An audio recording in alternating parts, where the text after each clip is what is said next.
What's going on, guys? This is Lyon versus C9 Game 2 review. So let's just go over the draft real quick. From the get-go, based on Game 1, Lyon were in the driver's seat. The team fights were still a little iffy for each drag due to positioning and what they had to do to even achieve to get that space. And if you notice, like, some of the champions they are playing in this game more easily, like, achieve that compared to what they had before. Meanwhile, on C9's side, like, they just want to be able to play the game from the beginning. So they have Jhin Karma, so they have like a pretty strong bot lane. They have Jarvan, also extremely strong jungler for pretty much the majority of the split. The only downside is that they have an Annie into Victor, which, if left unchecked, the Victor will demolish the Annie in lane phase and just become a problem. They also decided to ban Cassante after a Galio ban, which enhanced Rumble, and so they're taking Aurora into it, which is like okay-ish. It's just the Victor wins both sides, so whoever he matches, they're gonna have a problem, and they really need to accelerate and have a lot of burst going into these like fights as C9. Like, they need to be quick on their pulls, and we'll see how Lyon finishes it out, because part of me thought like a Shen could be interesting. Just due to, like, if you negate their burst, they're done, right?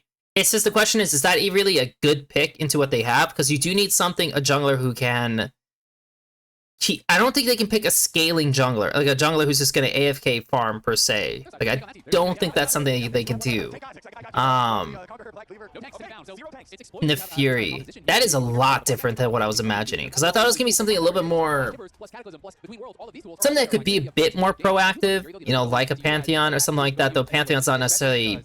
No, Pantheon's not very good for this game, to be honest. But something in line to what it wants to achieve. But a Neferi is... yeah, Neferi is way different. Way different. Because it's not like they're... I guess they're gonna poke and then he's just gonna force to get a pick off that way, but it's like, I don't know, it's a weird...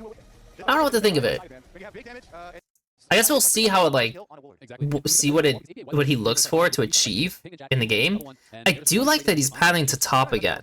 I mean, obviously it's gonna be like a banger matchup on top side, and they trust their bot lane so much with their laning phase that he's like, yeah, you guys will be fine. Like, it's not an easy lane for sure, but if they can hold it down and not die, taking over top is a big deal. Also, putting Dokla over Thanatos, this is very similar to how they played against TL in playoffs last split, where Morgan was like an obvious threat to them, right? And so they just had Dokla playing like these really strong counters to win out. Now, in this sense, like, he's playing Renekton and Rumble. It's not like he's necessarily playing... He's not getting like these crazy counters compared to that series, but it's still, irregardless, interested to see what they're looking for. Because, I mean, the Varus is going TP even, right? So, like, even if he goes down a little bit, even if he died, he would be able to recover.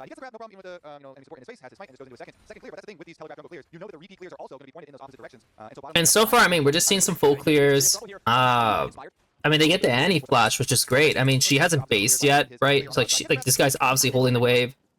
It's really awkward. This is the wave to play on, even, and like Jarvan, like Karma doesn't even go through it. Jarvan doesn't go through it. Like, he decides to base so he can like go back to his clear. Annie had a ward. Like, there's a whole lot with that situation that everyone decided to greed in that situation. Everyone. And so she loses her flash for it.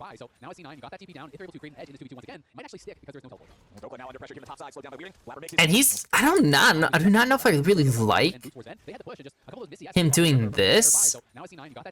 I mean, this obviously is just like really off tempo from like what he wants to do, right? Like, he's ganking top for the flash, but he only did Krugs, right? The Neferi is... Ooh, the Bard slipped around, and the second he went for that, the Bard decided, Varus, handle this.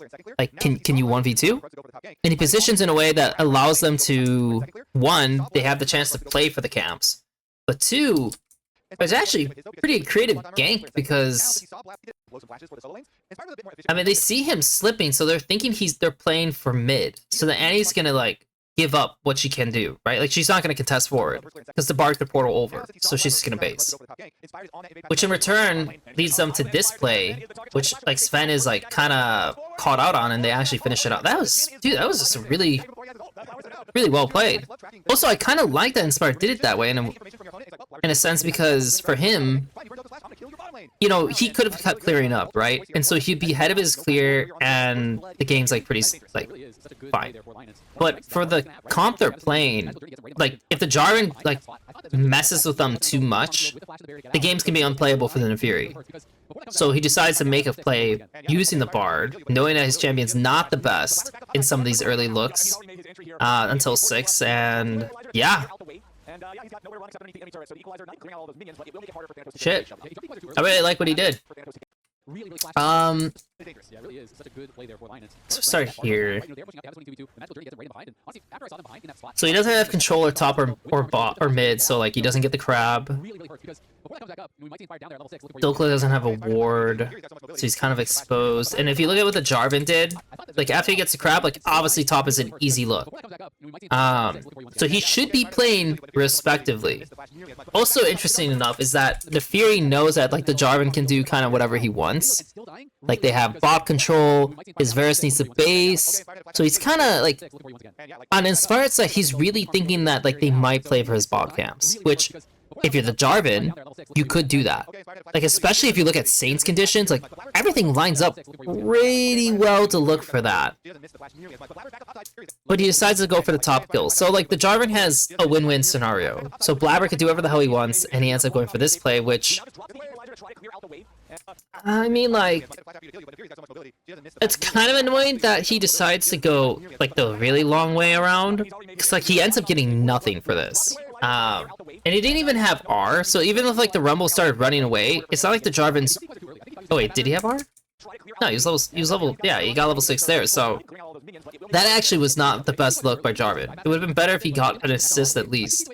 Something from it. And so, like, they lose the drag. Only the Aurora gets the kill.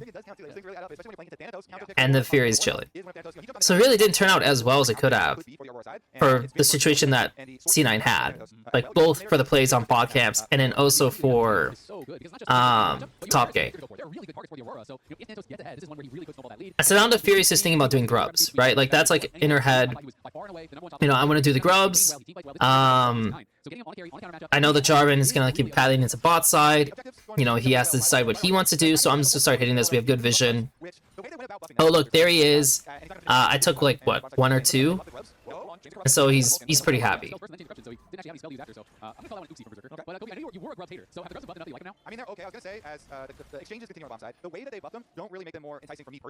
And so far, you know, at this point for the Jarvan, you know, knowing that he wants to go do his bot camps, finishes out in base, he needs to think, where the hell can I play?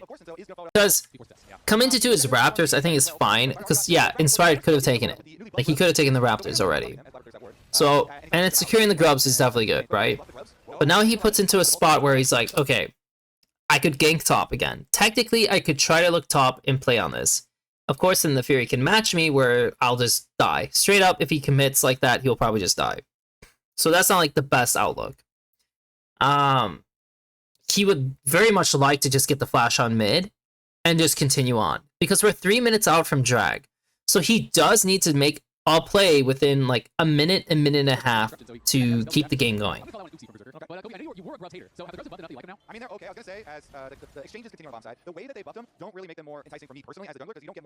They're just using priority, we're just getting the crowd. But yes, he has his bot camps up. His bot lane needs a base, so like the bot plays over. The mid play, I guess, he has something. He has a blasting wand.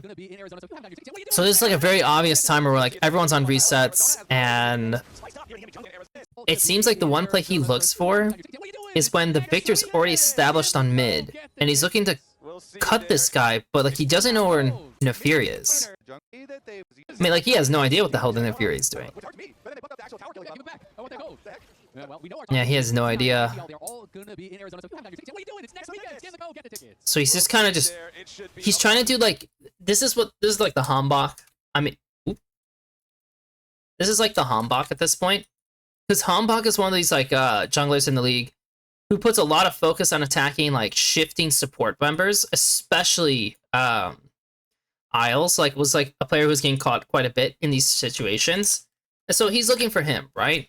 But again, doesn't know where this guy is, so it ends up becoming just kind of a whatever play, and so he ends up losing his flash and lost some of his pressure because Inspire doesn't care if he loses his R. Honestly, like, he'll gladly take that. And the Karma even lost her flash for fun, which, yeah, I mean, that kind of sucks. And then, oh my god, dude, are you kidding me? Oh my god, this is not real. It's not real.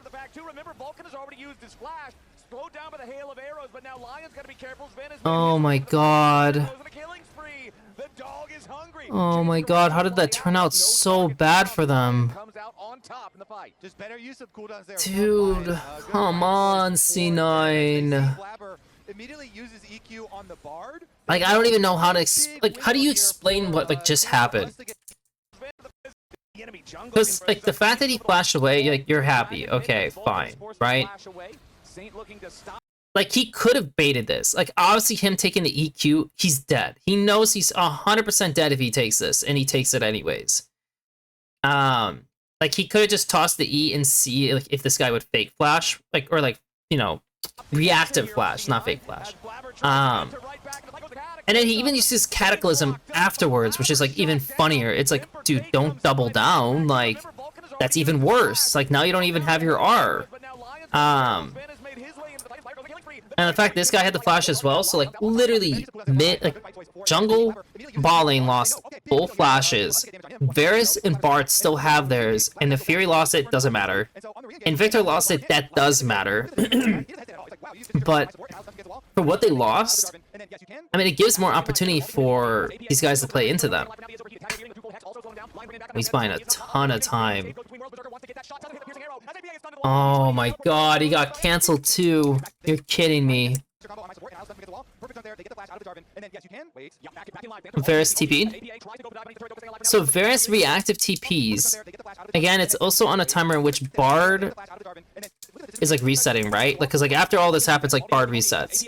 And so Bard gets to decide what he wants to do. And so he was going through mid at that time, so he's actually able to go through top.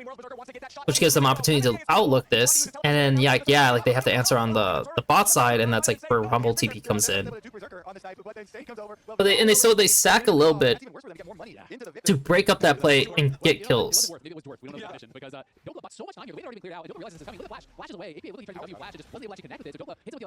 Which honestly probably is worth it. How did Annie die? Or Aurora die? Oh, I see. So the Victor actually walked all the way up and picked that up. That's definitely worth it. No, that's definitely worth it. Ooh, now we have to see if things are gonna get a little too messy though by Lyon. Cause like the Bard's here, and that was already good enough. He doesn't need to do anything else. He doesn't need to R the Annie. They don't need to play for two people here. Like, you're waiting for them to Fury, who's 3-0. So this is Lyon just going too hard. They didn't even identify where Jarvan was yet, and yeah, the Bard just dies. So that was pretty stupid, honestly. That was pretty stupid. Stupid and not excusable by, like, Isles to go for that. Like, just do the stun, do the auto, or like the Q auto, that's already really good, and call from there. Regardless, though, he is giving a ton of pressure to the map. I mean, like, they know that Jarvan just used Cataclysm, right? There's still a minute. Oh no, not a minute. The drag is dead, right? So like, there's like not a lot of like focus on bot side. Like, it's gonna be like the Herald. It's like the Bard's getting vision on top side now. So like everything's kind of established. There's not many camps for Nefiri to do. So he's fine to accelerate and move into top side sooner. And the Jarvan, you know, he's just clearing up. So like, he's not even like set to do anything here yet.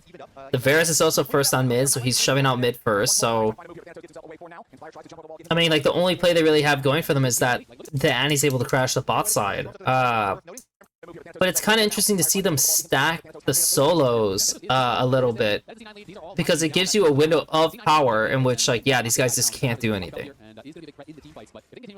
So naturally the bar is going to reset, and so he's going to get fresh wards. And then so this becomes the question is, are they going to play back on the top side? Or is he going to now go and cover the Rumble and be ahead and fish for another play on bot side because the Aurora used her R? Because he could do that.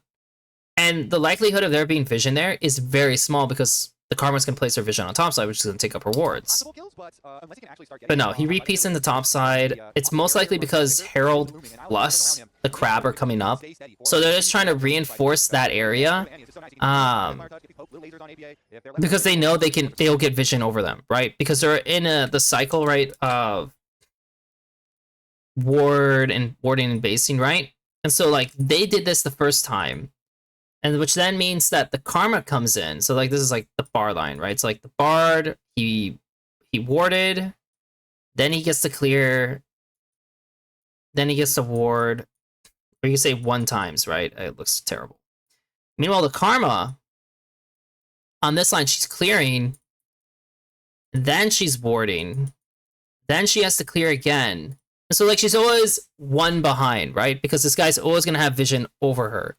In those cases, unless like he dies or something like that.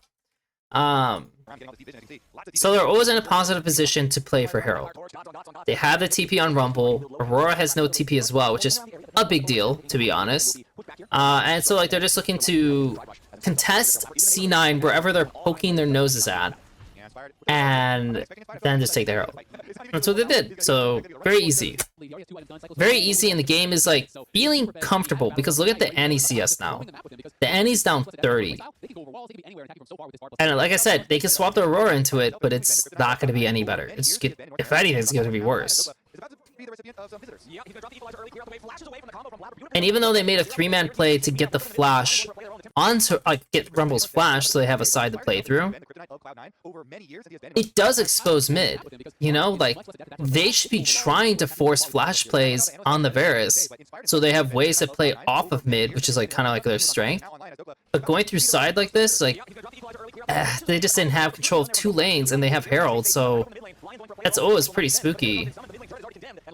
So they just stripped that while hitting top and getting farm on Victor, who is the most important member on the team. Right? Like, he is easily the most important member on the team.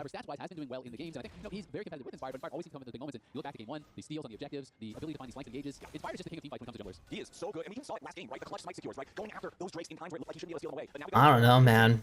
The flow of this game is just like, it's just not good for C9. You just feel like they have a burst comp that's getting no sums off their enemy, and they're going into these fights with just a straight shot, which is not good.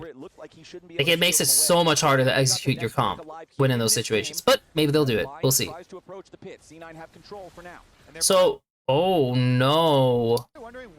Are you kidding me?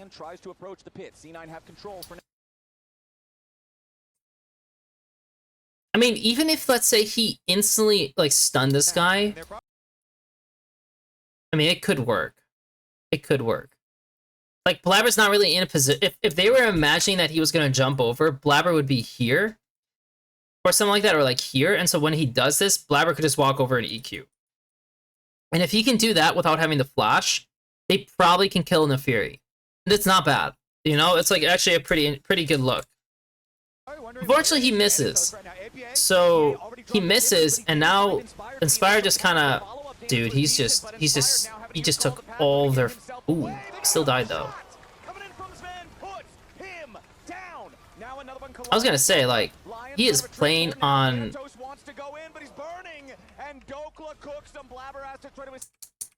I was gonna say, like, he's playing on the edge so much because they don't have a dedicated tank, right? Like, he probably.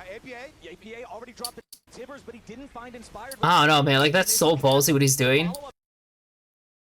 It's so ballsy what he's doing. Also, Victor's, like, behind, which I don't really agree with. Like, he definitely should have just kept walking around instead of playing behind them. I probably would have felt better. I don't know if, like, Inspire thought that he was going to play it that way.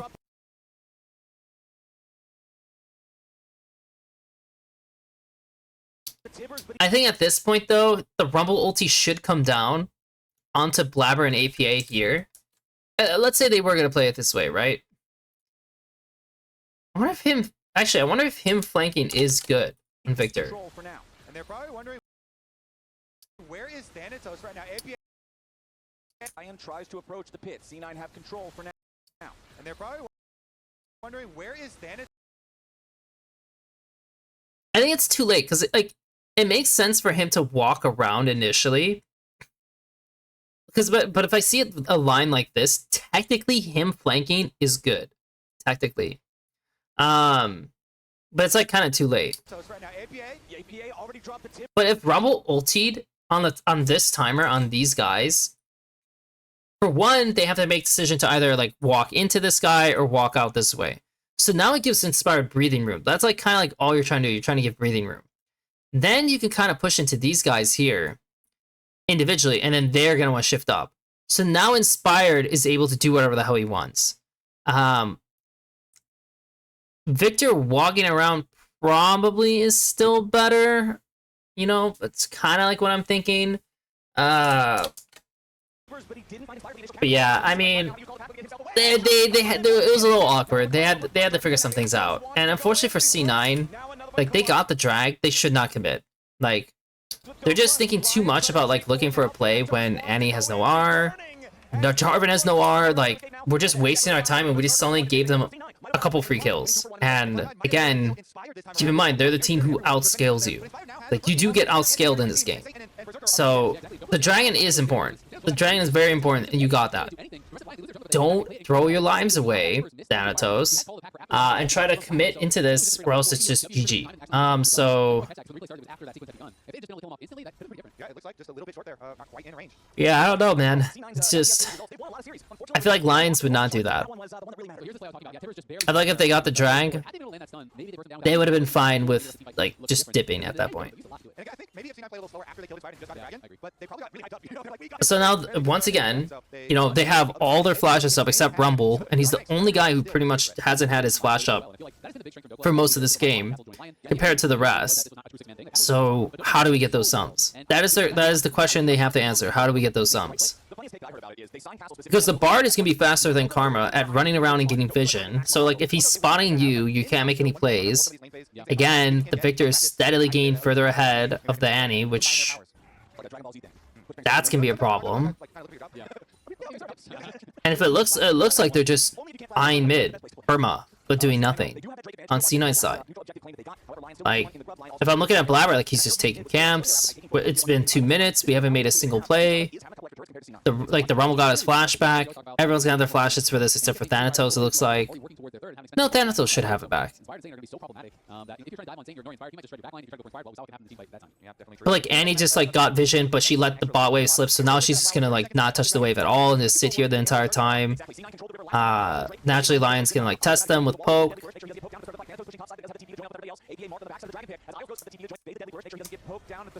And suddenly the Annie like is starting to try to clear vision and contest on this side, but she disconnects herself. So she suddenly gets disconnected, which Isles takes note of, catches him. I don't think this turns into anything though. No, it doesn't turn into two. I mean, they do get the QSS, which is really important, but it wasn't like the end of the world scenario. I mean, they did get Bard ulti, right? I really don't think he's supposed to reposition himself back with the team though. I'm pretty sure he's supposed to sit on bot side and just see what happens. So he goes back here. And now this is kind of funny because the positionings are flipped, right? This was the side that C9 always had, and then this was like kind of the position that Lion had in game 1. The main difference is that, for one, I would say Wukong is definitely a better pick at like disrupting compared to Jarvan and just like locking you down. But we'll see if Blabber is willing to do what like what Inspired did. Because if you're Jarvan, you go in, you're dead. If you're Wukong and you go in, you usually have your W left, so you can kind of like both get out. Plus, you have a bunch of healing from Conqueror and then from your passive, so Wukong has a lot more going for him in terms of surviving those situations compared to Jarvan. And I mean, let's see what the difference is. So one, it's actually kind of interesting to see that, you know, I thought like Berserker, like I thought Sven should be where Berserker is when he was playing Senna. So Berserker and Saint are both spread out and they're looking to poke. So there's some poke and they're just going to hold it. By the way, because like they don't want to touch the drag. They just want to poke them. More poke. They're just chilling. Now we're getting into drag, like execution range. So now we're playing to execute the drag. They want it. And now we get into the fight. So APA flashed over, by the way. Like, he's trying to flash kill this guy. But at this point, it's pretty clear that you're just playing to kill the drag and that's it, right? Like, the way everyone's positioned, nobody's following you up. Like, look at the Jarvan. He's half HP. Like, are you saying you want, like, Thanatos to jump in and then just, like, ulti... You guys are gonna go? Doesn't look very spectacular. I mean, do you think you can one-shot the Nefiri in that one stun frame? I don't know. I really don't know. But if you notice, like, the Rumble ulti comes down pretty close to when the stun happened. So now they get split up, and now Annie's fucked. She's dead. Just like that. So despite losing yet another drag... Oh god, and he died again. It is so funny, because it's true that, like, a win con for C9 is getting the drags. And yeah, they need to get the drags to win. At the same time, you know, giving so many of these... Because they gave it 2 more kills over, right? So you're giving over more kills, while also not really getting their flashes again. How are you going to fight these later drags? Like, you're just going to be way weaker. I mean, Annie's not even really a threat at this point.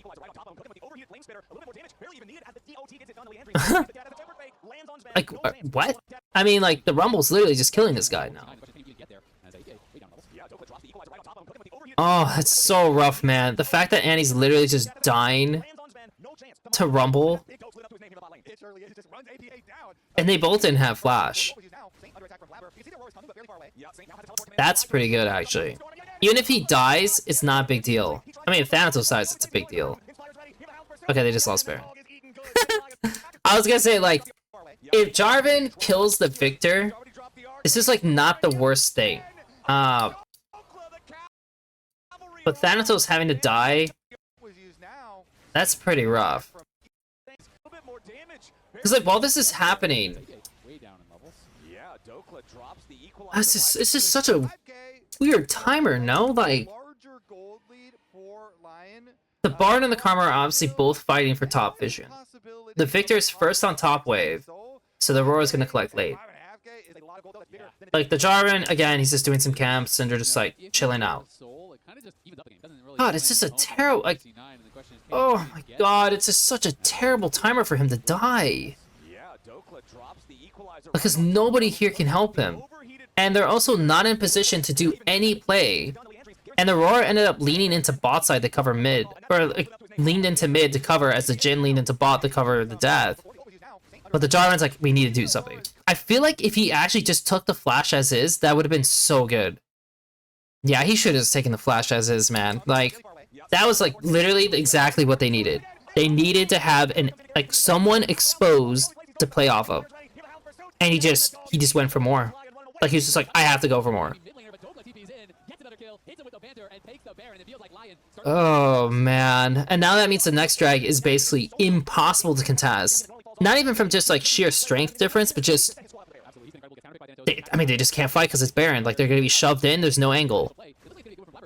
So now they have to play onto Victor pretty soon. Like, they need to look for the next Cataclysm on Victor. And all Lyon has to do is just cover him. That's it. There's nothing else to it. So, again, if you notice, people are leaning into Victor. They can just, like, stack on him, too, if they really want to, because they have Baron. And it looks like Jarvan decides to look on the opposite side to hope that someone shows with the Annie. And it's kind of interesting that Nefiri... This is a little weird, because usually you would see them just commit to the mid bot and sack top Foldy at this point. Because, like, the Annie getting plates, who cares? Like, I don't care. and they would just dive whoever shows, right? Like if anyone shows on here or here, based on the anti shoving this way, you just go and just like kill them.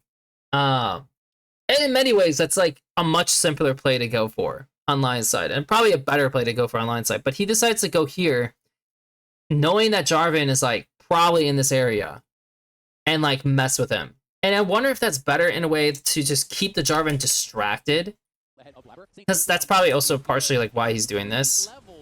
Okay, Blabber and APA trying to make a move in the enemy jungle, but no, Inspired just auto. Oh no. And APA got knocked from the wrong side of the blast cone. Inspired should be knocked into Guardian Angel at least here. Knocked from the wrong side of the blast cone. Inspired should be knocked into Guardian The Rumble Angel also started shifting over for this play. Barely hanging on to life as Inspired will resurrect through the Guardian Angel. Yeah. APA got knocked from If you notice, the Rumble started shifting over okay, Blabber and APA trying to make a move in the enemy jungle. now. And then she gets separated, and that's kind of why Inspired takes this and uses his GA to kind of bait it. And they do get her TP. I mean, this guy definitely dies. But they don't really strip... They're really slow at stripping the turrets because they chose that. And they still, I mean, they still take the 2 turrets, I guess, but... I don't know. I'm kind of conflicted on that one. I don't think I really care to answer that on topside still. I think I would just call them and just like see what the hell they do anyways. Versus like going for that kind of play. I mean, it is what it is. I mean, like, they got this kill. They just used Cataclysm. This guy got flashed, lost. Like, that was good enough. They kept going. I mean, they just walked into these guys. It's just a classic C9 blunder of just like, we got a good play, but no, we gotta do more, and now we're dead. And that breaks open the game. I mean, the game was already broken open, but like the fact that their base gets broken open is... Yeah. That just makes this like impossible to play now. It was already impossible to play, but now it's even more impossible because like who clears the waves? Like Aurora's like okay at it, Jin's okay at it, Annie's terrible at it. Annie does literally nothing to this. So now they just have one dead laner. Like this guy just can't do anything for you.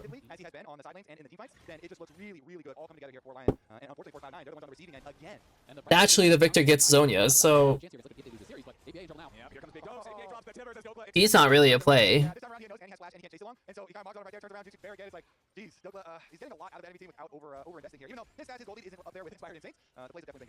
Ah, this is so screwed.